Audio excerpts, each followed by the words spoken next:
katika nyakati bora sana ambao Pedro anaweza kakaa hivi na mashabiki wa Yanga watamkumbuka ni mechi dhidi ya Simba.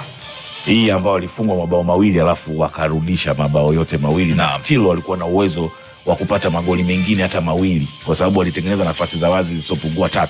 Kwa hiyo hizi mechi ile mimi nasema kwa namna ilivyokuwa matokeo yangeweza kuwa 4-3 vyovyote ingewezekana, lakini timu zote kwa sababu zilitengeneza nafasi. But Yanga unaona the way walivyokuwa wanacheza. Walikuwa wanacheza compact, wanashambulia. Unaiona ni timu ambayo imesema tunauchukua mchezo, walikuwa wanauchukua kweli.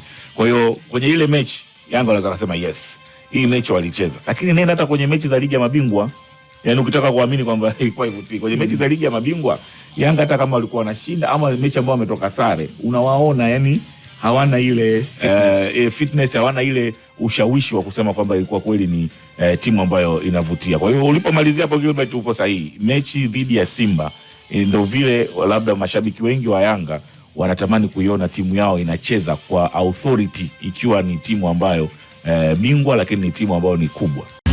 FM kutoka Dar es Salaam.